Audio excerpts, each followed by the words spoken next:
نحمده ونصلي ونسلم على رسوله الكريم اما بعد فاعوذ بالله من الشيطان الرجيم بسم الله الرحمن الرحيم ان الله وملائكته يصلون على النبي يا ايها الذين آمنوا صلوا عليه وسلموا تسليما اللهم صل على سيدنا محمد وعلى آل سيدنا محمد وبارك وسلم۔ آقا کریم صلی اللہ علیہ وسلم کا ارشاد گرامی ہے، قیامت کے دن تین لوگ خوف زدہ نہیں ہوں گے، نہ ان سے حساب لیا جائے گا اور وہ مشک کے ٹیلوں پر تشریف فرما رہیں گے۔ باقی لوگ حساب کتاب میں مشغول ہوں گے، ان سے حساب لیا جا رہا ہوگا۔ یہ تین لوگ مشک کے ٹیلوں پر تشریف فرما رہیں گے۔ تو کون سے یہ خوش نصیب تین لوگ ہیں؟ نمبر ایک فرمایا کہ جو قرآن پاک اس لیے پڑھے کہ رب تعالی راضی ہو جائے، یعنی اللہ تعالیٰ کی رضا کے لیے، اللہ تعالیٰ کی خوشنودی کے لیے قرآن پاک پڑھے اور اسی قرآن پاک کے ذریعے لوگوں کی امامت کرائے اور لوگ بھی اس سے راضی اور خوش ہوں۔ نمبر دو فرمایا جو اللہ تعالیٰ کی رضا کے لیے لوگوں کو بلائے، یعنی اذان دے۔ اور تیسرا وہ آدمی اور وہ غلام کہ جو اپنے رب کے حقوق بھی ادا کرے اور اپنے آقاؤں کے حقوق بھی ادا کرے، یعنی اللہ تعالیٰ کے جو فرائض اس کے ذمے ہیں وہ بھی ادا کرے، اور جس کے ہاں وہ غلام ہے اور جن کے ہاں وہ نوکر ہے ان کے بھی حقوق ادا کرے۔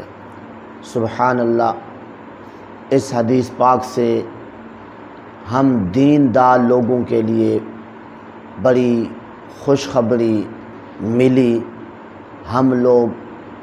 قرآن پاک پڑھتے تو ویسے بھی ہیں، لیکن اللہ کی رضا کے لیے پڑھیں اور اللہ کی خوشنودی کے لیے پڑھیں اور ذوق شوق سے پڑھیں اور اس نظریے سے پڑھیں کہ رب تعالیٰ راضی ہو جائے گا، اور ساتھ ساتھ لوگوں کی امامت کرائیں گے، وہ پیسے کے لیے نہیں اور مال جمع کرنے کے لیے نہیں، صرف اس لیے کہ رب تعالیٰ راضی ہو جائے۔ اور اس میں فرمایا گیا کہ جن لوگوں کی وہ امامت کرے اللہ کی رضا کے لیے وہ راضی اور خوش بھی ہوں، تو اس کا مقصد یہ کہ اس امام کے اندر جس نے قرآن پاک اللہ کی رضا کے لیے پڑھا اور امامت اب کروا رہا ہے، اس کے اندر کسی قسم کی کوئی کوتاہی نہ ہو، کوئی برائی نہ ہو، کیونکہ برائی کی وجہ سے، اس کی بد اخلاقی کی وجہ سے لوگ ناپسند کرتے ہیں۔ تو اس طرح وہ خود بھی شریعت کے مطابق پورا اترے، نمازیں خود پابندی کے ساتھ ادا کرے اور اس طرح دوسروں کو ساتھ ساتھ نماز کی دعوت بھی دے۔ کوئی اگر سستی کر رہا ہے تو اس کو ترغیب دے کر اور ڈرا دھمکا کر اس کو نماز کی طرف جو ہے وہ لگا دے۔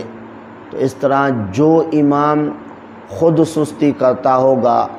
اور نماز خود جماعت کے ساتھ نہیں پڑھتا ہوگا، جی پیچھے مؤذن ہیں یا نائب ہیں وہ پڑھا دیں تو کیا ہوتا ہے، چلیں میں ذرا کچھ آرام کر لوں، ایسا نہیں۔ جب امام خود پابندی نہیں کرے گا تو پھر مقتدی کہاں جو ہے وہ پابندی کریں گے اور ذوق شوق کے ساتھ آئیں گے۔ تو جو بھی کسی کی رہنمائی کے لیے بات کرتا ہے، جب تک اس کے اندر خود کے اندر عمل نہ ہو تو اس کا اثر دوسروں پر کم پڑتا ہے۔ اس لیے اگر خود بندہ عامل ہوگا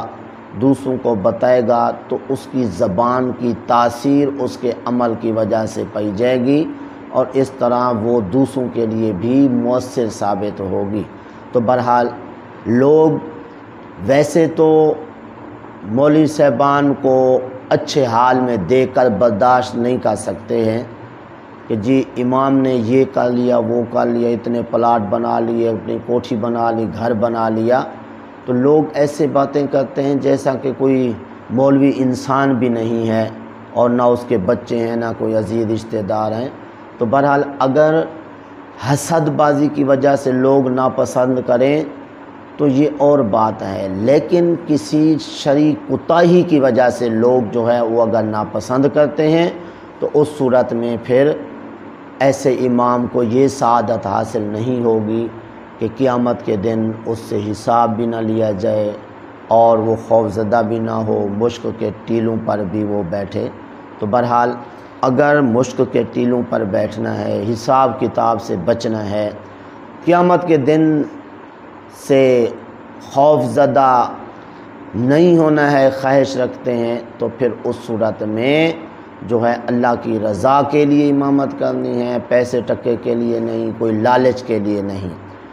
دوسرا شخص فرمایا کہ جس کو یہ سعادت نصیب ہوگی، حساب بھی نہیں لیا جائے گا، مشک کے ٹیلوں پر ہوگا، خوف زدہ بھی نہیں ہوگا، وہ ہے مؤذن۔ سبحان اللہ، جس نے اللہ کی رضا کے لیے اذان دی، لوگوں کو نماز کی طرف بلایا، اس کو بھی یہ سعادت ملے گی۔ تیسرا شخص غلام، نوکر، جو اللہ تعالیٰ کے حقوق ادا کرے، یعنی نمازیں ہیں جی، باقی جو ذمہ داریاں ہیں اللہ کی طرف سے، حقوق اللہ جو اس کے ذمہ ہیں وہ بھی پورے ادا کرے، اور اسی طرح جو جی نوکر ہے کہیں اور وہ جو کام اس کے ذمہ لگائے گئے ہیں تو وہ بھی جو ہے وہ ادا کرے، تو اس صورت میں اسے بھی قیامت کے دن خوف بھی نہیں ہوگا، حساب بھی نہیں لیا جائے گا، اور مشک کے ٹیلوں پر بھی ہوگا۔ اس لیے جو مزدور طبقہ کے لوگ ہیں، نوکر ہیں لوگوں کے ہاں، وہ کوشش کریں کہ جو اللہ کے حقوق ہیں وہ بھی ادا کریں۔ بعض اوقات نمازیں چھوڑ دیتے ہیں، جی وہ ہم کام کرنے گئے تھے، یہ جو مالک ہیں وہ ہمیں کام ہی نہیں کرنے دیتے جی، اور اپنا کام لیتے ہیں، اللہ تعالیٰ کے حقوق نماز وغیرہ وہ نہیں پڑھنے دیتے۔ ایسی بات نہیں ہے، ایسا مسلمان کو سخت دل بہت کم ہوتا ہے کہ جو نماز ہی نہ پڑھنے دے، تو ایسا ممکن نہیں ہے۔ ہاں، جس کے پاس کام کرنے کے لیے نوکری لے رہے ہیں تو اس کو کہہ سکتے ہیں بھئی تو نے مجھے نماز سے نہیں روکنا ہے، مجھے نماز سے نہیں روکنا ہے۔ جس طرح ایک غلام بیچا جا رہا تھا آقا کریم صلی اللہ علیہ وسلم کے زمانے پاک میں، تو اس غلام نے یہ شرط لگائی تھی کہ مجھے وہ خریدے کہ جو مجھے آقا کریم صلی اللہ علیہ وسلم کی محبت سے نہ روکے، آقا کریم صلی اللہ علیہ وسلم کی سنتوں سے مجھے نہ روکے جی۔ تو اس طرح وہ غلام پھر